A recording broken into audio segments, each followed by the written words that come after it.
ಎಲ್ರಿಗೂ ನಮಸ್ತೆ ಮಕ್ಕಳೇ. ಇವತ್ತು ನಾವು ನಮ್ಮ ಸಮಾಜ ವಿಜ್ಞಾನ 10ನೇ ತರಗತಿಯ ಭಾಗ 2ರಲ್ಲಿ ಆರ್ಥಿಕ ಸಂಸ್ಥೆಗಳು ಮತ್ತು ಸೇವೆಗಳು ತಿಳುವಂಥ ಪಾಠಭಾಗದ ಕುರಿತು ಚರ್ಚಿಸಲಿದ್ದೇವೆ.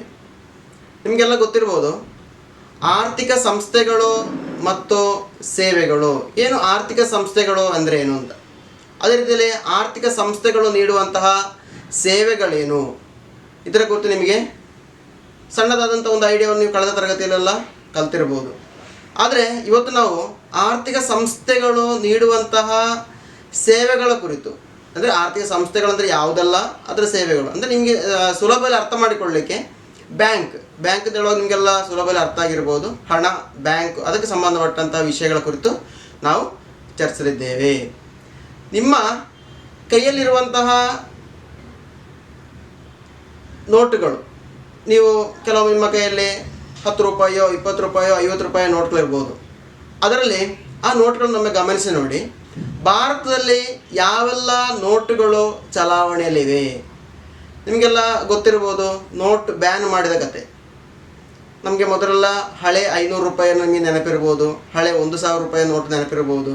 ಆದರೆ ಇದರ ಬಗ್ಗೆ ತೀರ್ಮಾನ ಕೈಗೊಳ್ಳೋದು ಯಾರು, ಇದನ್ನು ಯಾವ ರೀತಿಯಲ್ಲಿ ಕಾರ್ಯನಿರ್ವಹಿಸುವಂತೆ ಮಾಡಬೇಕು, ಇದರ ಬಗ್ಗೆ ಹೇಗೆ ಹೊಸ ನೋಟನ್ನು ಪ್ರಿಂಟ್ ಮಾಡೋದು ಹೇಗೆ, ಮೊದಲಾದ ಮಾಹಿತಿಗಳ ಸಣ್ಣದಾದಂತಹ ಒಂದು ವಿವರಣೆಯನ್ನು ಈ ಪಾಠಭಾಗ ನಮಗೆ ತಿಳ್ಕೊಳ್ಬಹುದು. ಈ ನೋಟುಗಳ ಮುದ್ರಣ ಮಾಡುವಂತಹ ಸಂಸ್ಥೆ ಯಾವುದು ಅಂದರೆ, ಈ ನೋಟನ್ನು ಎಲ್ಲರಿಗೂ ಮುದ್ರಣ ಮಾಡಲಿಕ್ಕಿರುವಂಥ ಅವಕಾಶ ಇಲ್ಲ. ಇದನ್ನು ಮುದ್ರಣ ಮಾಡಲಿಕ್ಕಿರುವಂತಹ ಪ್ರತ್ಯೇಕವಾದಂತಹ ಒಂದು ಸಂಸ್ಥೆಗಳಲ್ಲಿ ಉಂಟು, ನಮ್ಮ ಭಾರತ ದೇಶದಲ್ಲಿ ಉಂಟು. ಆಗ ಇದು ನಿಮಗೆ ಒಂದು ಪಠ್ಯಪುಸ್ತಕದಲ್ಲಿ ಒಂದು ಚಿತ್ರವನ್ನು ಕೊಟ್ಟಿದ್ದಾರೆ. ರಿಸರ್ವ್ ಬ್ಯಾಂಕ್ ಆಫ್ ಇಂಡಿಯಾ ಅಂತ. ಇದು ಭಾರತದ ಎಲ್ಲ ನೋಟುಗಳಲ್ಲಿ ಕಾಣಬಹುದಾದಂತಹ ಒಂದು ಚಿಹ್ನೆಯಾಗಿದೆ. ಅಂದರೆ ಈ ಚಿಹ್ನೆಯನ್ನು ನಮಗೆ ನಮ್ಮ ನೋಟುಗಳಲ್ಲಿ ಕಾಣಲಿಕ್ಕೆ ಸಾಧ್ಯ ಆಗ್ತಾ ಉಂಟು. ಇದು ಭಾರತದಲ್ಲಿ ನೋಟುಗಳನ್ನು ಮುದ್ರಿಸಿ ಚಲಾವಣೆ ತರುವಂತಹ ಅಧಿಕಾರ ಇರುವಂತಹ ಒಂದೇ ಒಂದು ಸಂಸ್ಥೆಯಾದಂತಹ ಭಾರತೀಯ ರಿಸರ್ವ್ ಬ್ಯಾಂಕಿನ ಚಿಹ್ನೆಯಾಗಿದೆ ನಮಗೆ ಈ ಚಿತ್ರದಲ್ಲಿ ಕಾಣುವಂಥದ್ದು. ಆಗ ಭಾರತೀಯ ರಿಸರ್ವ್ ಬ್ಯಾಂಕಿನ ಕುರಿತು ನಮಗೆ ಹೆಚ್ಚಿನ ಮಾಹಿತಿಗಳನ್ನು ತಿಳ್ಕೊಳ್ಳುವ. ನೋಡಿ, ಅಲ್ಲಿ ರಿಸರ್ವ್ ಬ್ಯಾಂಕ್ ಆಫ್ ಇಂಡಿಯಾ ನಿಮಗೆ ಇಂಟರ್ನೆಟ್ನ ಸಹಾಯದಿಂದ ಸಹಾಯವನ್ನು ಪಡ್ಕೊಂಡ್ರೆ ನಿಮಗೆ ಇನ್ನೂ ಹೆಚ್ಚಿನ ಮಾಹಿತಿಗಳನ್ನ ಅಲ್ಲಿ ಪಡಿಬಹುದು. ನಾವಿಲ್ಲಿ ನೋಡ್ಕೊಳ್ಬೇಕಾದ ವಿಷಯ ಅಂತ ಹೇಳಿದ್ರೆ, ಭಾರತೀಯ ರಿಸರ್ವ್ ಬ್ಯಾಂಕ್ ಭಾರತದ ಕೇಂದ್ರ ಬ್ಯಾಂಕ್ ಆಗಿದೆ. ಅಂದರೆ ಎಲ್ಲ ಬ್ಯಾಂಕ್ಗಳಿಗೆ ಒಂದು ಏನು ಹೇಳ್ಬೋದು, ಲೀಡರ್ ಅಥವಾ ನೇತಾರ, ಅದಕ್ಕಿರುವಂತಹ ಒಂದು ಕೇಂದ್ರ, ಅದನ್ನು ಅಂದರೆ ರಿಸರ್ವ್ ಬ್ಯಾಂಕ್ ಆಗಿದೆ. ಉಳಿದೆಲ್ಲ ಬ್ಯಾಂಕ್ಗಳ head reserve bank of India. ಅಲ್ಲಿ ಸಾಧಾರಣ ಜನರಿಗೆ ಅಲ್ಲಿ ವ್ಯವಹಾರ ಮಾಡಲಿಕ್ಕೆ ಅವಕಾಶ ಇಲ್ಲ. ಅದು ಸರ್ಕಾರಕ್ಕೆ ಮತ್ತು ಬ್ಯಾಂಕ್ಗಳಿಗೆ ವ್ಯವಹರಿಸಲಿಕ್ಕಿರುವಂತಹ ಒಂದು ಸಂಸ್ಥೆಯಾಗಿದೆ ಭಾರತೀಯ ರಿಸರ್ವ್ ಬ್ಯಾಂಕ್. ಈ ಬ್ಯಾಂಕ್ 1935ರಲ್ಲಿ ಸ್ಥಾಪಿಸಲ್ಪಟ್ಟಿತ್ತು. ನೀವು ಗಮನಿಸಿಟ್ಕೊಳ್ಬೇಕು, ನಮಗೆ ಭಾರತ ಸ್ವಾತಂತ್ರ್ಯ ಸಿಗುವಂಥದ್ದು 1947ರಲ್ಲಿ. ಆದರೆ ರಿಸರ್ವ್ ಬ್ಯಾಂಕ್ ಆಫ್ ಇಂಡಿಯಾ ಅಂತ ಹೇಳುವಂಥದ್ದು 1935ರಲ್ಲೇ ಭಾರತದಲ್ಲಿ ಸ್ಥಾಪಿಸಲ್ಪಟ್ಟಿದೆ. ಇದರ ಕೇಂದ್ರ ಕಚೇರಿ ಅಂತ ಹೇಳುವಂಥದ್ದು ಮುಂಬೈಯಲ್ಲಿ ಇರ್ತದೆ. ನೀವು ಕೆಲವೊಮ್ಮೆ ವಾರ್ತೆಗಳನ್ನೆಲ್ಲ ಗಮನಿಸುವವರಾಗಿದ್ದರೆ, ವಾರ್ತೆ ಬರೋ ಸಂದರ್ಭಗಳಲ್ಲಿ ನಿಮ್ಗೆ ಏನು ಕಾಣಲಿಕ್ಕೆ ಸಾಧ್ಯ ಆಗ್ತದೆ, ಈ ರಿಸರ್ವ್ ಬ್ಯಾಂಕಿನ ಚಿತ್ರಗಳನ್ನು ಹೆಚ್ಚಾಗಿ ನಮ್ಮ ಟಿ ವಿಗಳಲ್ಲಿ ಬರ್ತಾ ಇರ್ತದೆ. ಇದು ನಮ್ಮ ರಿಸರ್ವ್ ಬ್ಯಾಂಕಿನ ಕುರಿತಿರುವಂಥ ಸಣ್ಣ ಮಾಹಿತಿ. ಮುಂದೆ ನೋಡಿ, ಇನ್ನು ಭಾರತದ ರಿಸರ್ವ್ ಬ್ಯಾಂಕಿನ ಪ್ರಧಾನ ಕಾರ್ಯಕಲಾಪಗಳು ಯಾವುವು ಅಂತ ಹೇಳುವಂಥದ್ದನ್ನು ಕೆಳಗೆ ಒಂದು ಚಾರ್ಟ್ ಕೊಟ್ಟಿದ್ದಾರೆ. ಆ ಚಾರ್ಟನ್ನು ನಿಮ್ಮ ಪಠ್ಯಪುಸ್ತಕದಲ್ಲಿದೆ, ಅದನ್ನೊಮ್ಮೆ ಗಮನಿಸಿಕೊಳ್ಳಿ. ಅದೇ ರೀತಿಯಲ್ಲೇ ನಿಮಗೆ ಬಲಬದಿಯಲ್ಲಿ ಒಂದು ನಮ್ಮ ದಿಶಾದ ಒಂದು ಬಾರ್ಕೋಡ್ ಕೊಟ್ಟಿದ್ದಾರೆ. ಅದನ್ನು ನಿಮ್ಮ ಮೊಬೈಲಲ್ಲಿ ಸ್ಕ್ಯಾನ್ ಮಾಡಿದರೆ ನಿಮಗೆ ಅದರ ಕುರಿತಿರುವಂಥ ಮಾಹಿತಿಗಳು ಇನ್ನಷ್ಟು ಹೆಚ್ಚು ಸಿಗ್ತದೆ. ಅದನ್ನೊಮ್ಮೆ ಗಮನಿಸಿ. ಭಾರತದ ರಿಸರ್ವ್ ಬ್ಯಾಂಕಿನ ಕಾರ್ಯಕಲಾಪಗಳು ಯಾವುದು ಅಂದರೆ, ಭಾರತದ ರಿಸರ್ವ್ ಬ್ಯಾಂಕ್ ಹೇಳುವಾಗ ಆ ಬ್ಯಾಂಕ್ ಮಾಡಬೇಕಾದಂತಹ ಕಾರ್ಯಕಲಾಪಗಳು ಯಾವುದೆಲ್ಲ? ಇವರ ಪ್ರಧಾನ ಕಾರ್ಯಕಲಾಪಗಳು ನೋಟುಗಳ ಮುದ್ರಣ, ಅಂದರೆ ನೋಟನ್ನು ಮುದ್ರಿಸುವಂಥ ಕೆಲಸವನ್ನು ಭಾರತದ ರಿಸರ್ವ್ ಬ್ಯಾಂಕ್ ಮಾಡ್ತದೆ. ಅದೇ ರೀತಿಯಲ್ಲಿ ಸಾಲಗಳ ನಿಯಂತ್ರಣ, ಅಂದರೆ ಸಾಲದ ನಿಯಂತ್ರಣವನ್ನು ಮಾಡುವಂಥದ್ದು ರಿಸರ್ವ್ ಬ್ಯಾಂಕ್ ಆಗಿದೆ. ಅದೇ ರೀತಿಯಲ್ಲಿ ಭಾರತೀಯ ರಿಸರ್ವ್ ಬ್ಯಾಂಕಿನ ಮತ್ತೊಂದು ಕೆಲಸ ಅಂತ ಹೇಳಿದರೆ ಸರಕಾರದ ಬ್ಯಾಂಕ್, ಅಂದರೆ ಸರಕಾರಕ್ಕೆ ಹಣ ಬೇಕಿದ್ದರೆ ರಿಸರ್ವ್ ಬ್ಯಾಂಕಿನಲ್ಲಿ ಕೇಳಬೇಕು, ಅಂದರೆ ಸರಕಾರದ ಬ್ಯಾಂಕ್ ಆಗಿದೆ ಯಾವುದು? Reserve bank. ಅದರ ಕುರಿತು ಹೆಚ್ಚಿನ ಮಾಹಿತಿ ಮುಂದೆ ಬರ್ತದೆ, ಆಗ ನಮಗೆ ಡಿಸ್ಕಸ್ ಮಾಡುವ. ಅದೇ ರೀತಿಯಲ್ಲಿ ಬ್ಯಾಂಕುಗಳ ಬ್ಯಾಂಕ್ ಯಾವುದು? ಬ್ಯಾಂಕುಗಳ ಬ್ಯಾಂಕ್ ಆಗಿದೆ ಭಾರತದ ರಿಸರ್ವ್ ಬ್ಯಾಂಕ್. ನೀವು ನೋಡಿ, ನಿಮಗೆ ಕಳೆದ ಇತ್ತೀಚಿನ ವರ್ಷಗಳಲ್ಲಿ ನಮ್ಮ ರೂಪಾಯಿಗೆ ಒಂದು ಚಿಹ್ನೆ ಸಿಕ್ಕಿದೆ. ನೀವು ಸರಿಯಾಗಿ ಗಮನಿಸಿದ್ರೆ ನಿಮಗೆ ಗೊತ್ತಿರ್ಬೋದು. ಬಾಕಿಯೆಲ್ಲ ಡಾಲರ್ನ ಎಂಬ್ಲಮ್ನ ರೀತಿಯಲ್ಲಿ ನಮ್ಮ ರೂಪಾಯಿಗೆ ಕೂಡ ಇರುವಂತಹ ಒಂದು ಚಿಹ್ನೆಯನ್ನು ನಮಗಿಲ್ಲಿ ಕಾಣಲಿಕ್ಕೆ ಸಾಧ್ಯ ಆಗ್ತದೆ. ಅದೇ ರೀತಿಯಲ್ಲಿ ಇಂದು ನಮಗೆ ಯಾವೆಲ್ಲ ನೋಟುಗಳು, ಅಂದರೆ ಇಂದು ಯಾವೆಲ್ಲ ನೋಟುಗಳು ನಮ್ಮ ದೇಶದಲ್ಲಿ ಉಪಯೋಗದಲ್ಲಿ ಉಂಟು ಅಂದರೆ, 1 ರೂಪಾಯಿಯ ನೋಟುಗಳನ್ನು ಹೊರತುಪಡಿಸಿ ಉಳಿದೆಲ್ಲ ನೋಟುಗಳನ್ನು ಮುದ್ರಿಸುವುದು ಭಾರತದ ರಿಸರ್ವ್ ಬ್ಯಾಂಕ್ ಆಗಿದೆ. 1 ರೂಪಾಯಿ ಮತ್ತು 1 ರೂಪಾಯಿಗಿಂತ ಕಡಿಮೆ ಮೌಲ್ಯದ, ಅಂದರೆ 50 ಪೈಸೆಯ ನಾಣ್ಯ ಆಗಿರ್ಬೋದು, 1 ರೂಪಾಯಿಯ ನಾಣ್ಯ, ಇದನ್ನೆಲ್ಲ ಮುದ್ರಿಸುವಂಥ ಕೆಲಸ ಭಾರತದ ಹಣಕಾಸು ಸಚಿವಾಲಯವಾಗಿದೆ. ಆ ಮೌಲ್ಯ ನಾಣ್ಯಗಳನ್ನು ಮುದ್ರಿಸುವಂಥದ್ದು.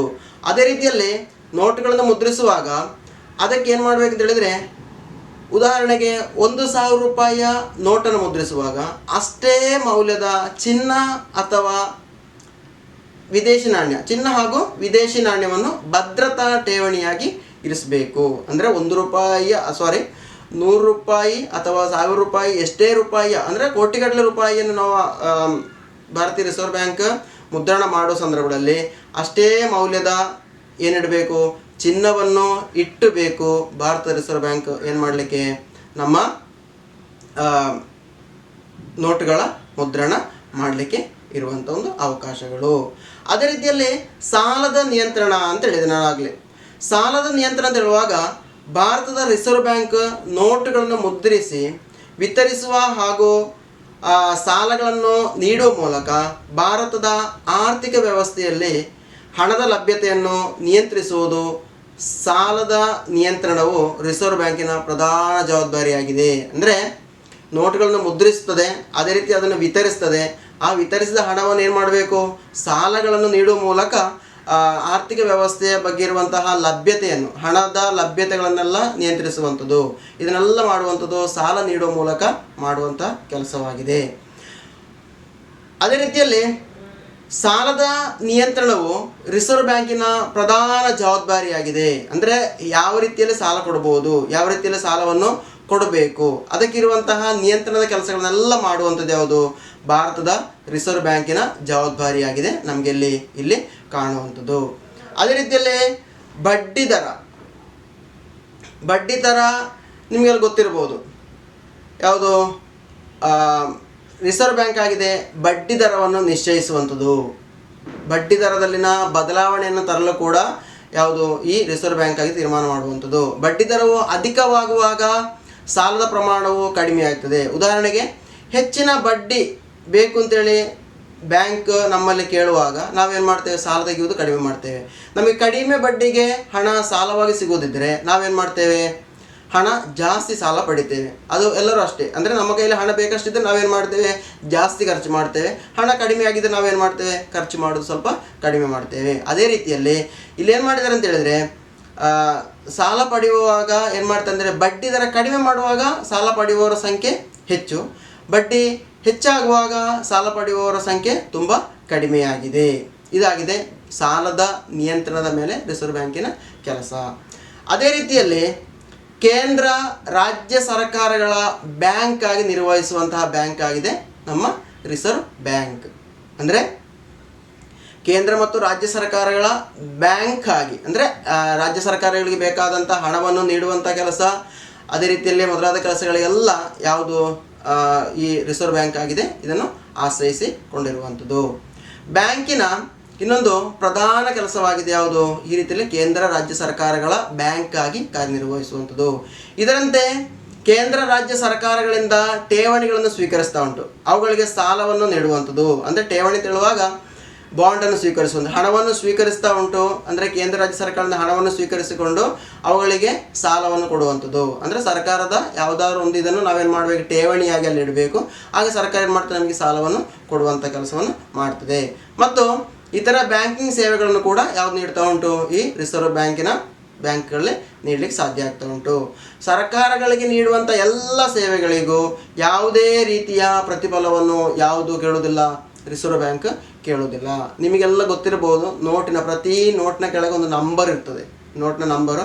ಆ ನಂಬರು ಎಷ್ಟು ರೂಪಾಯಿ ಮೌಲ್ಯದ ನೋಟನ್ನು ಯಾವ ರೀತಿಯಲ್ಲಿ ಪ್ರಿಂಟ್ ಮಾಡಿದ್ದಾರೆ, ಈ 2000 ರೂಪಾಯಿಯ ನೋಟಿಗೆ ಎಷ್ಟನ್ನು ಅಚ್ಚು ಹಾಕಿದ್ದಾರೆ, ಸಂಪೂರ್ಣ ದಾಖಲೆ ಯಾರ ಕೈಲಿರ್ತದೆ, ರಿಸರ್ವ್ ಬ್ಯಾಂಕಿನ ಕೈಲಿರ್ತದೆ. ಆದ ಕಾರಣ ರಿಸರ್ವ್ ಬ್ಯಾಂಕ್ ಏನು ಮಾಡ್ತದೆ, ಸಂಪೂರ್ಣವಾದ ಮಾಹಿತಿಯನ್ನು ಈ ರೀತಿಯಲ್ಲಿ ಕಂಡುಕೊಳ್ತದೆ.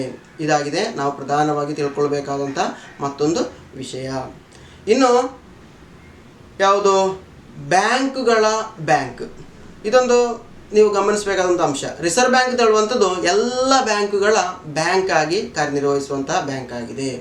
ಬ್ಯಾಂಕುಗಳ ಕೆಲಸ ಕಾರ್ಯಗಳಿಗೆ ಸಹಾಯ ಮಾಡುವಂಥದ್ದು, ಅಗತ್ಯ ಸಂದರ್ಭಗಳಲ್ಲಿ ಸಲಹೆ ಸೂಚನೆಗಳನ್ನು ನೀಡುವಂಥದ್ದು ರಿಸರ್ವ್ ಬ್ಯಾಂಕಿನ ಇನ್ನೊಂದು ಪ್ರಮುಖ ಕಾರ್ಯವಾಗಿದೆ. ನೀವಿಲ್ಲಿ ಗಮನಿಸಬೇಕಂತ ಹೇಳಿದರೆ, ನೀವು ಇತ್ತೀಚೆಗೆ ಟಿ ವಿಗಳಲ್ಲೆಲ್ಲ ನೀವು ಕಾಣ್ತಾ ಇರ್ಬೋದು, ರೇಪೋ ದರ RBI ಗವರ್ನರ್ ಬಂದು ಕಡಿಮೆ ಮಾಡಿದರು, ಹೆಚ್ಚು ಮಾಡಿದರು, ಆ ರೀತಿಯ ಮಾಹಿತಿಗಳೆಲ್ಲ ಟಿ ವಿ ವಾರ್ತಾ ಮಾಧ್ಯಮಗಳೆಲ್ಲ ಬರೋದು ಕಾಣ್ತಾ ಉಂಟು. ಅದೆಲ್ಲ ತೀರ್ಮಾನ ಮಾಡುವಂಥದ್ದಲ್ಲಿ ಯಾವುದು, ಈ RBI ಆಗಿದೆ, ಇದರ ಪ್ರಧಾನವಾದಂತಹ ಕೆಲಸವನ್ನು ಮಾಡುವಂಥದ್ದು.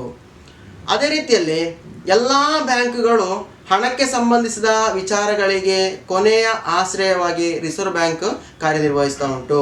ಅಂದರೆ ಎಲ್ಲ ಇದಕ್ಕೆ ಬೇಕಾದಂತಹ ಕೆಲಸಗಳನ್ನು ಮಾಡುವಂಥದ್ದು ನಮ್ಮ ರಿಸರ್ವ್ ಬ್ಯಾಂಕ್ ಆಗಿದೆ. ಅಂದರೆ ಬ್ಯಾಂಕುಗಳ ಬ್ಯಾಂಕ್ ಆಗಿ ಇದನ್ನು ನಿರ್ವಹಿಸುವಂಥ ಒಂದು ಕೆಲಸವನ್ನು ನಮ್ಮ ಈ ಬ್ಯಾಂಕ್ಗಳು ಮಾಡ್ತಾ ಉಂಟು. ಅದೇ ರೀತಿಯಲ್ಲಿ ಎಲ್ಲ ಬ್ಯಾಂಕ್ಗಳನ್ನು ನಿಯಂತ್ರಿಸುವಂತಹ ಬ್ಯಾಂಕ್ ಆಗಿದೆ ನಮ್ಮ ರಿಸರ್ವ್ ಬ್ಯಾಂಕ್. ಅಂದರೆ ಯಾವ ಬ್ಯಾಂಕ್ಗಳಿಗೂ ಕೂಡ ಇವರಿಗಿಂತ ಮೇಲಿನ ತೀರ್ಮಾನ ತಗೊಳ್ಳಲು ಸಾಧ್ಯ ಇಲ್ಲ, ರಿಸರ್ವ್ ಬ್ಯಾಂಕ್ ಆಗಿದೆ ಅಂತಿಮ ತೀರ್ಮಾನಗಳನ್ನು ಕೈಗೊಳ್ಳುವಂಥದ್ದು. ಆದ ಕಾರಣ ರಿಸರ್ವ್ ಬ್ಯಾಂಕನ್ನು ನಾವು ಆಶ್ರಯಿಸಿಕೊಂಡು ಉಳಿದ ಬ್ಯಾಂಕ್ಗಳು ಕಾರ್ಯನಿರ್ವಹಿಸುವಂಥ ಕೆಲಸವನ್ನು ನಿರ್ವಹಿಸ್ತಾ ಉಂಟು. ದೇಶದಲ್ಲಿ ಕಾರ್ಯನಿರ್ವಹಿಸುವಂತಹ ಇತರ ಹಣಕಾಸು ಸಂಸ್ಥೆಗಳನ್ನು ಕೂಡ ನಿಯಂತ್ರಿಸುವುದು ಯಾವುದಾಗಿದೆ, ಈ ರಿಸರ್ವ್ ಬ್ಯಾಂಕ್ ಆಗಿದೆ. ಹಾಗೂ ಅವುಗಳಿಗೆ ಅಗತ್ಯವಾದ ಸಲಹೆ ಸೂಚನೆಗಳನ್ನು ನೀಡುವುದು ಕೂಡ ಯಾವುದು, ನಮ್ಮ ರಿಸರ್ವ್ ಬ್ಯಾಂಕ್ ಆಗಿದೆ. ಅವರಿಗೆ ಬೇಕಾದಂಥ ಸಲಹೆ ಸೂಚನೆಗಳನ್ನು ಕೊಡುವಂಥ ಕೆಲಸಗಳನ್ನು ಮಾಡುವಂಥದ್ದು. ಅದೇ ರೀತಿಯಲ್ಲಿ ನಮಗಿನ್ನು ತಿಳ್ಕೊಳ್ಬೇಕಾದ್ದು ಹಣಕಾಸು ಸಂಸ್ಥೆಗಳು. ಏನು ಹಣಕಾಸು ಸಂಸ್ಥೆಗಳು ಅಂತ ಹೇಳಿದರೆ, ಅದೇ ರೀತಿಯಲ್ಲಿ ನಮಗೆ ಗೊತ್ತಾಯಿತು ದೇಶದಲ್ಲಿ ಕಾರ್ಯನಿರ್ವಹಿಸುವಂತಹ ಇನ್ನು ಹಲವಾರು ಹಣಕಾಸು ಸಂಸ್ಥೆಗಳುಂಟು. ನೋಡುವ ಯಾವುದು, ಒಂದು ಹಣಕಾಸು ಸಂಸ್ಥೆಗಳು ಅಂತೇಳಿ ಬರುವಾಗ ನಾವು ತಿಳ್ಕೊಳ್ಬೇಕಂತ ಹೇಳಿದರೆ, ಹಣಕಾಸು ಸಂಸ್ಥೆಗಳು ಠೇವಣಿ, ಹಣವನ್ನು ಇಟ್ಟುಕೊಳ್ಳುವುದು, ಸಾಲ ಕೊಡುವುದು ಮೊದಲಾದ ಆರ್ಥಿಕ ವ್ಯವಹಾರಗಳನ್ನು ಮಾಡುವಂತಹ ಸಂಸ್ಥೆಗಳೇ ಆಗಿದೆ ಹಣಕಾಸು ಸಂಸ್ಥೆಗಳು. ಅಂದರೆ ಠೇವಣಿ ಇಡು ಅಂತ ಹೇಳಿದರೆ ನೀವು ಗಮನಿಸಬೇಕು, ನೀವು ಏನಾದರೂ ವಸ್ತು ಖರೀದಿಸುವುದಿದ್ದರೆ, ಮುಂದೆ ಬರ್ತೇನೆ ನಾನು ಅದರ ಬಗ್ಗೆ ಹೇಳುವ, ಯಾವುದಾದ್ರೂ ವಸ್ತುಗಳನ್ನು ಖರೀದಿಸಿದ್ರೆ ನೀವೇನು ಮಾಡಬೇಕಂತ ಹೇಳಿದರೆ, ನೀವು ಯಾವುದಾದ್ರೂ ವಸ್ತುವನ್ನು ಅಡ ಇಡು ಅಂತ ಹೇಳ್ತಾರೆ ಮನೆಯಲ್ಲೆಲ್ಲ, ಅಡ ಇಟ್ಟುಕೊಂಡು ನಾವು ತೆಗೆಯುವಂಥದ್ದು. ಆ ರೀತಿಯಲ್ಲಿ ಠೇವಣಿ ಇಡಬೇಕಾಗಿ ಬರ್ತದೆ. ಇನ್ನು ಹಣಕಾಸು ಸಂಸ್ಥೆಗಳ ಕುರಿತು ತಿಳಿಯುವ. ನೋಡಿ, ಹಣಕಾಸು ಸಂಸ್ಥೆಗಳು ಅಂತ ಹೇಳುವಾಗ ಬ್ಯಾಂಕ್ಗಳು ಮತ್ತು ಬ್ಯಾಂಕೇತರ ಹಣಕಾಸು ಸಂಸ್ಥೆಗಳು, ಬ್ಯಾಂಕ್ಗಳು ಮತ್ತು ಬ್ಯಾಂಕೇತರ ಹಣಕಾಸು ಸಂಸ್ಥೆಗಳು. ಬ್ಯಾಂಕ್ಗಳಲ್ಲಿ ಬರುವಂತಹ ಸಂಸ್ಥೆಗಳು ಯಾವುದಲ್ಲ ನೋಡುವ. ಒಂದು ವಾಣಿಜ್ಯ ಬ್ಯಾಂಕ್ಗಳು, 2 ಸಹಕಾರಿ ಬ್ಯಾಂಕ್ಗಳು, 3 ಅಭಿವೃದ್ಧಿ ಬ್ಯಾಂಕ್ಗಳು, 4 ವಿಶೇಷ ಬ್ಯಾಂಕ್ಗಳು. ಅಂದರೆ ವಾಣಿಜ್ಯ ಬ್ಯಾಂಕ್ಗಳು, ಸಹಕಾರಿ ಬ್ಯಾಂಕ್ಗಳು, ಅಭಿವೃದ್ಧಿ ಬ್ಯಾಂಕ್ಗಳು, ವಿಶೇಷ ಬ್ಯಾಂಕ್ಗಳು ಅಂತ ಹೇಳಿಕೊಂಡು ಬ್ಯಾಂಕ್ಗಳನ್ನು ವಿಭಾಗಿಸಿದ್ದಾರೆ. ಇನ್ನು ಬ್ಯಾಂಕೇತರ ಹಣಕಾಸು ಸಂಸ್ಥೆಗಳಲ್ಲಿ ಬರುವಂಥದ್ದು ಯಾವುದು? ಬ್ಯಾಂಕೇತರ ಹಣಕಾಸು ಕಂಪನಿಗಳು, ಮ್ಯೂಚುವಲ್ ಫಂಡ್ ಸಂಸ್ಥೆಗಳು, ಇನ್ಶೂರೆನ್ಸ್ ಸಂಸ್ಥೆಗಳಾಗಿದೆ ಬ್ಯಾಂಕೇತರ ಹಣಕಾಸು ಸಂಸ್ಥೆಗಳು. ನಿಮಗೆ ಇಲ್ಲಿ ನಾವು ಕೊಟ್ಟಿರುವಂತಹ ಚಾರ್ಟನ್ನು ಗಮನಿಸಿದರೆ ಆರ್ಥಿಕ ವಲಯದಲ್ಲಿ ಕಾರ್ಯನಿರ್ವಹಿಸುವಂತಹ ಹಣಕಾಸು ಸಂಸ್ಥೆಗಳು ಯಾವುದು ಅಂತ ಹೇಳುವಂತ ತಿಳ್ಕೊಳ್ಳಿಕ್ಕೆ ನಿಮಗೆ ಸಾಧ್ಯ ಉಂಟು. ನೋಡಿ, ಇನ್ನು ನಾವು ಬ್ಯಾಂಕ್ಗಳ ಕುರಿತು ತಿಳಿಯುವ. ಬ್ಯಾಂಕೇತರ ಹಣಕಾಸು ಸಂಸ್ಥೆಗಳ ಬಗ್ಗೆ ನಂತರ ನೋಡುವ. ಅದೇ ರೀತಿಯಲ್ಲಿ ಬ್ಯಾಂಕ್ಗಳು, ಅವುಗಳ ಕುರಿತು ತಿಳಿಯುವ. ನೀವು ಯಾವುದಾದ್ರೂ ಒಂದು ಬ್ಯಾಂಕಿಗೆ ಸಂದರ್ಶಿಸಿ ನೋಡಿ, ಅಂದರೆ ಬ್ಯಾಂಕಿಗೆ ಹೋಗಿ ನೋಡಿ. ನಿಮಗೆಲ್ಲ ಈಗ ಗೊತ್ತಿರ್ಬೋದು, ಹೆಚ್ಚಿನವರು ಬ್ಯಾಂಕ್ ವ್ಯವಹಾರ ಮಾಡುವವರು, ನಿಮಗೆ ಸಿಗುವಂತಹ ಸ್ಕಾಲರ್ಶಿಪ್ ಮೊದಲಾದ ಇದು ಸಂಬಂಧಪಟ್ಟಂತೆ ನೀವೆಲ್ಲರೂ ಬ್ಯಾಂಕ್ ಅಕೌಂಟ್ ಮಾಡಿರ್ಬೋದು. ಅದಕ್ಕೆ ನೀವು ಬ್ಯಾಂಕು ಆಗಿ ನಿಮಗೆ ಬ್ಯಾಂಕಿನೊಂದಿಗೆ ನಿಮಗೆ ಒಳ್ಳೆಯ ಉತ್ತಮವಾದಂತಹ ಸಂಬಂಧ ಇರ್ಬೋದು. ನೀವು ATM ಕಾರ್ಡ್ ಹಾಕಿಕೊಂಡು ಹಣ ತೆಗೆಯುವಂಥ ಅದರ ಬಗ್ಗೆ ನೀವು ಸಂಪೂರ್ಣವಾಗಿ ಪರಿಜ್ಞಾನವನ್ನು ಹೊಂದಿದ್ದೀರಿ. ನಿಮ್ಗೆ ಗೊತ್ತುಂಟಲ್ಲ, ಬ್ಯಾಂಕ್ ಅಕೌಂಟ್ ಮೂಲಕವೇ ಎಲ್ಲವೂ ಸಿಗುವಂಥದ್ದು, ಎಲ್ಲ ಕಾರ್ಯನಿರ್ವಹಿಸುವಂಥದ್ದು ಬ್ಯಾಂಕ್ ಮುಖಾಂತರವಾಗಿದೆ ಅಂತ ಹೇಳುವ ಕಾರಣ ಬ್ಯಾಂಕಿನ ಕುರಿತು ಸ್ವಲ್ಪ ಹೆಚ್ಚಿನ ಮಾಹಿತಿಯನ್ನು ನಾನು ನೀಡ್ತೇನೆ. ಆದರೆ ನೀವು ಏನು ಮಾಡಬೇಕು, ಬ್ಯಾಂಕ್ಗಳ ಕುರಿತು ಸ್ವಲ್ಪ ಒಮ್ಮೆ ಗಮನಿಸಿ ನೋಡಿ. ಅದೇ ರೀತಿಯಲ್ಲಿ ನಿಮ್ಮ ಊರಿನಲ್ಲಿ ಕೆಲವು ಪ್ರಧಾನವಾದಂತಹ ಬ್ಯಾಂಕ್ಗಳಿವೆ. ಅದು ಯಾವುದೆಲ್ಲ ಅಂತ ಹೇಳುವಂಥದ್ದನ್ನು ನೀವು ದಾಖಲಿಸಬೇಕು. ಈಗ ನಮ್ಮೂರಲ್ಲಿ ನನಗೆ ತಿಳಿದಂತಹ ಬ್ಯಾಂಕ್ಗಳು state bank of India, SBI ಅಂತ ಹೇಳ್ತೇವೆ ನಾವು, ಗ್ರಾಮೀಣ ಬ್ಯಾಂಕ್ ಅಂದರೆ ಕೇರಳ ಗ್ರಾಮೀಣ ಬ್ಯಾಂಕ್, ಮತ್ತು ಸಹಕಾರಿ ಬ್ಯಾಂಕ್ಗಳು, ವನಿತಾ ಕೋಆಪರೇಟಿವ್ ಬ್ಯಾಂಕ್ಗಳು, ಅದೇ ರೀತಿಯಲ್ಲಿ ಪಂಚಾಯತಿನ ಹೆಸರುಗಳಲ್ಲಿ ಸಹಕಾರಿ ಬ್ಯಾಂಕ್ಗಳು, ಆ ರೀತಿಯಲ್ಲಿ ಬೇರೆ ಬೇರೆ ರೀತಿಯ ಬ್ಯಾಂಕ್ಗಳುಂಟು. ಬ್ಯಾಂಕ್ ಆಫ್ ಬರೋಡಾ ಉಂಟು. ಆ ರೀತಿಯಲ್ಲಿ ನಮ್ಮ ಊರಿನಲ್ಲಿ ನನಗೆ ಕಾಣಲಿಕ್ಕೆ ಸಾಧ್ಯ ಆದಂತಹ ಬ್ಯಾಂಕ್ಗಳಾಗಿದೆ. ಯೂನಿಯನ್ ಬ್ಯಾಂಕ್ ಉಂಟು, ಸೌತ್ ಇಂಡಿಯನ್ ಬ್ಯಾಂಕ್ ಉಂಟು. ಇದೆಲ್ಲ ನಮ್ಮ ಊರಿನಲ್ಲಿ ನನಗೆ ಕಾಣಲಿಕ್ಕೆ ಸಾಧ್ಯ ಆಗುವಂತಹ ಬ್ಯಾಂಕ್ಗಳು. ನಿಮ್ಮ ಊರಿನಲ್ಲಿ ಕೆಲವೊಮ್ಮೆ ಬೇರೆ ಬೇರೆ ಹೆಸರಿನಲ್ಲಿರುವಂತಹ ಬ್ಯಾಂಕ್ಗಳನ್ನು ಕಾಣಲಿಕ್ಕೆ ನಿಮಗೆ ಸಾಧ್ಯ ಇರ್ಬೋದು. ಅಲ್ಲಿ ನೀವು ತಿಳ್ಕೊಳ್ಬೇಕಾದ ಮತ್ತೊಂದು ವಿಷಯ ಉಂಟು. ಬ್ಯಾಂಕು ರಾಷ್ಟ್ರೀಕರಣಗೊಂಡಿದೆ, ಅದು ಮುಂದೆ ಬರ್ತದೆ, ಆಗ ನಿಮಗೆ ಹೆಚ್ಚಿನ ಮಾಹಿತಿ ನಾನು ತಿಳಿಸುವ. ನೀವು ತಿಳ್ಕೊಳ್ಬೇಕಾದ ವಿಷಯದಲ್ಲಿ ಪ್ರಧಾನವಾಗಿ ಇವತ್ತೇನಾಗಿದೆ ಅಂತ ಹೇಳಿದರೆ, ಬ್ಯಾಂಕ್ಗಳ ಸಂಖ್ಯೆಯನ್ನು ಸರ್ಕಾರ ಕಡಿಮೆ ಮಾಡಿ ಉಳಿದ ಬ್ಯಾಂಕ್ಗಳನ್ನೆಲ್ಲ ಇದರ ಜೊತೆಯಲ್ಲಿ ವಿಲೀನೀಕರಣ ಪ್ರಕ್ರಿಯೆ ಮೂಲಕ ಈ ಬ್ಯಾಂಕ್ಗಳನ್ನೆಲ್ಲ ಮತ್ತೊಂದು ಬ್ಯಾಂಕಿನೊಂದಿಗೆ ಮರ್ಜ್ ಮಾಡಿದ್ದಾರೆ, ವಿಲೀನೀಕರಣವನ್ನು ಮಾಡಿದ್ದಾರೆ. ಅದೇ ರೀತಿಯಲ್ಲಿ ಸಾರ್ವಜನಿಕರಿಂದ ಠೇವಣಿಯನ್ನು ಸ್ವೀಕರಿಸುವ ಹಾಗೂ ಅಗತ್ಯ ಇರುವವರಿಗೆ ನಿಬಂಧನೆಗೆ ಅನುಸಾರವಾಗಿ ಸಾಲಗಳನ್ನು ನೀಡುವಂತಹ ಸಂಸ್ಥೆಗಳನ್ನು ಬ್ಯಾಂಕ್ಗಳು ಅಂತೇಳಿ ಹೇಳ್ತಾರೆ. ನಿಮ್ಮ ಕೈಯಲ್ಲಿ ಸುಮಾರು 1 ಲಕ್ಷ ರೂಪಾಯಿ ಇದೆ ಅಂತೇಳಿ ನೀವು ನೆನೆಸಿಕೊಳ್ಳಿ. ನೀವೇನಾದರೂ ಕೃಷಿ ಮಾಡಿ, ಕೃಷಿ ಉತ್ಪನ್ನಗಳ ಮಾರಾಟ ಮಾಡಿ, ನಿಮ್ಮ ತಂದೆಯಲ್ಲೋ ತಾಯಿಯಲ್ಲೋ ಕೆಲಸ ಮಾಡಿದ ಹಣದ ಇರ್ಬೋದು, ಆ ಹಣ ಎಲ್ಲ ನಿಮ್ಮ ಕೈಯಲ್ಲಿದೆ. ನಿಮಗೆ ಅದನ್ನೇನು ಮಾಡ್ಬೋದು, ಬ್ಯಾಂಕಿನಲ್ಲಿ ತಗೊಂಡು ಹೋಗಿ ನಿಮ್ಮ ಅಕೌಂಟಲ್ಲಿ ಹಾಕಿಟ್ರೆ ಅದು ಅಲ್ಲಿ ಭದ್ರವಾಗಿರ್ತದೆ.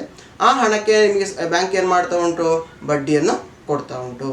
ಅದನ್ನು ಯಾವ ರೀತಿಯಲ್ಲಿ ಇಡಬೇಕು ಅಂತ ಹೇಳುವಂಥದ್ದು ಮುಂದೆ ಬರ್ತದೆ, ಆಗ ನನಗೆ ಹೇಳಿಕೊಡುವ. ನಿಮಗೊಂದು ಉದಾಹರಣೆಯ ವಿಷಯವನ್ನು ಮಾತ್ರ ಈಗ ತಿಳಿಸಿರುವಂಥದ್ದು.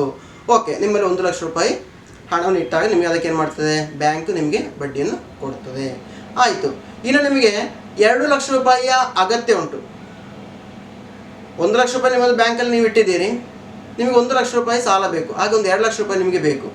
ನಿಮಗೆ ಬ್ಯಾಂಕಲ್ಲಿ ಹೋಗಿ ಏನು ಮಾಡ್ಬೋದು, ನಿಮ್ಮ ಜಾಗದ ಆಧಾರ ಅಂತ ಹೇಳ್ತಾರೆ, ಅದೇ ರೀತಿ ನಿಗದಿ ಚೀಟು ಮೊದಲಾದಗಳನ್ನು ನಿಮ್ಮ ಬ್ಯಾಂಕಲ್ಲಿ ನೀವು ತೊಗೊಂಡೋಗಿ ದಾಖಲೆಗಳನ್ನು ಬ್ಯಾಂಕಲ್ಲಿ ಕೊಟ್ಟರೆ ಬ್ಯಾಂಕಿನವ್ರು ಏನು ಮಾಡ್ತಾರೆ, ನಿಮಗೆ ಸಾಲ ಬೇಕಿದ್ರೆ ಎಷ್ಟು ಬೇಕಿದ್ರೆ ಅದಕ್ಕೊಂದು ಮೌಲ್ಯವನ್ನು ನಿಶ್ಚಯಿಸಿಕೊಂಡು ಆ ಮೌಲ್ಯಕ್ಕೆ ಅನುಸರಿಸಿಕೊಂಡು ನಿಮಗೇನು ಕೊಡ್ತಾರೆ, ಬ್ಯಾಂಕ್ ಸಾಲವನ್ನು ಕೊಡ್ತಾ ಉಂಟು.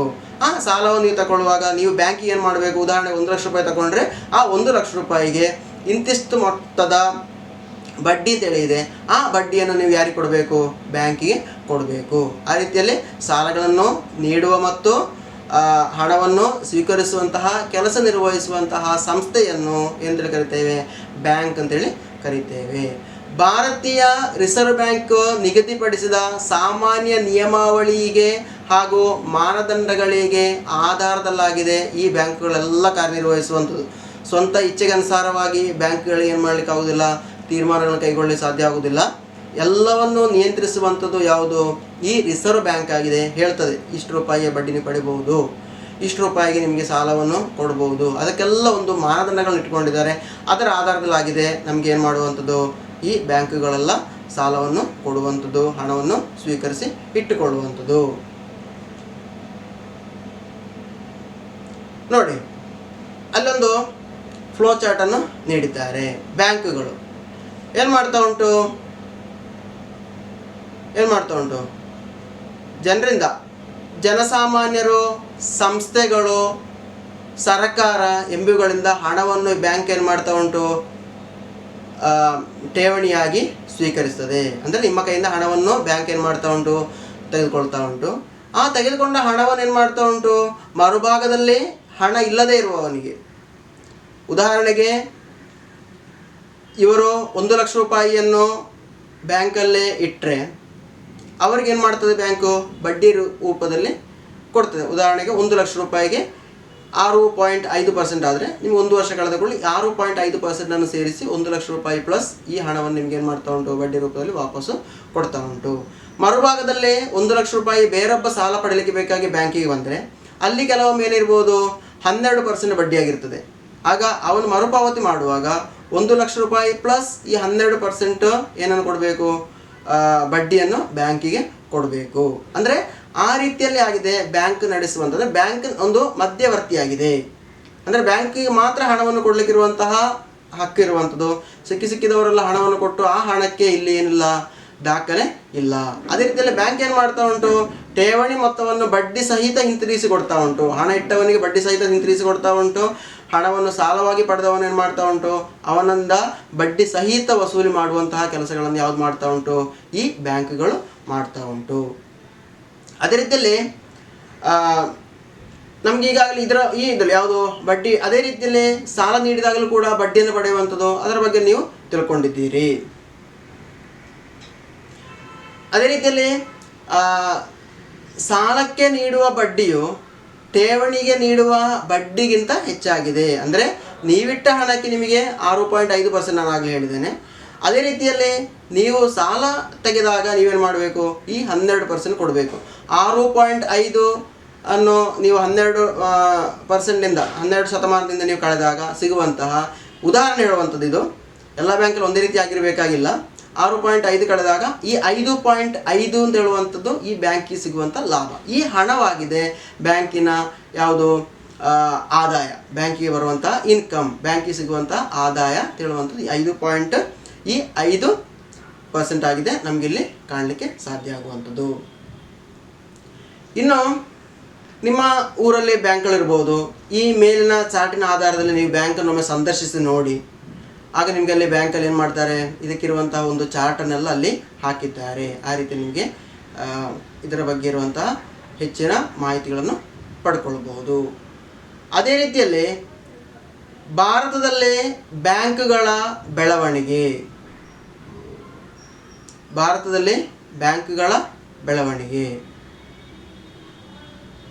1770ರಲ್ಲಿ ಆರಂಭಿಸಿರುವ ಬ್ಯಾಂಕ್ ಆಫ್ ಹಿಂದೂಸ್ತಾನ್, 1770ರಲ್ಲಿ ಆರಂಭಿಸಿದಂತಹ ಬ್ಯಾಂಕ್ ಆಫ್ ಹಿಂದೂಸ್ತಾನ್ ಭಾರತದಲ್ಲಿ ಆಧುನಿಕ ರೀತಿಯಲ್ಲಿರುವಂತಹ ಮೊದಲ ಬ್ಯಾಂಕ್ ಆಗಿದೆ. 1770ರಲ್ಲಿ. ಅಂದಿನಿಂದ ಇಂದಿನ ತನಕ ಬ್ಯಾಂಕಿಂಗ್ ವಲಯದಲ್ಲಿ ಉಂಟಾದ ಬೆಳವಣಿಗೆಯನ್ನು 3 ಹಂತಗಳಾಗಿ ನಮಗೆ ವಿಭಜಿಸುವ. ನೋಡಿ ಯಾವುದು, ಒಂದನೇದು 1770ರಿಂದ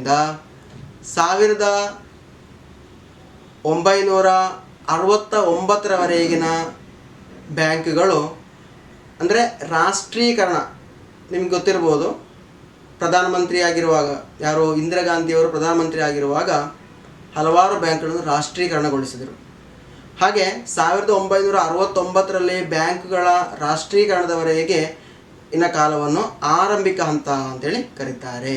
ಈ ಸಂದರ್ಭದಲ್ಲಿದ್ದಂತಹ ಪ್ರಧಾನ ಬ್ಯಾಂಕ್ಗಳು bank of Bengal, bank of Bombay, bank of Madras ಹೇಳುವಂತಹ ಪ್ರೆಸಿಡೆನ್ಸ್ ಬ್ಯಾಂಕ್ಗಳನ್ನು ಬ್ರಿಟಿಷ್ ಈಸ್ಟ್ ಇಂಡಿಯಾ ಕಂಪನಿಗಳು ಸ್ಥಾಪಿಸಿದಂತಹ ಬ್ಯಾಂಕ್ಗಳಾಗಿದ್ದವು. ಈ ಹಂತದಲ್ಲಿ ಬ್ಯಾಂಕುಗಳ ಕಾರ್ಯನಿರ್ವಹಣೆ ಹಾಗೂ ಬೆಳವಣಿಗೆ ಬಹಳ ನಿಧಾನವಾಗಿತ್ತು. ಅಂದರೆ ಯಾರು ಕೂಡ ಆ ರೀತಿ ಹೆಚ್ಚಿನ ವ್ಯವಹಾರಗಳನ್ನು ಮಾಡ್ತಾ ಇರಲಿಲ್ಲ.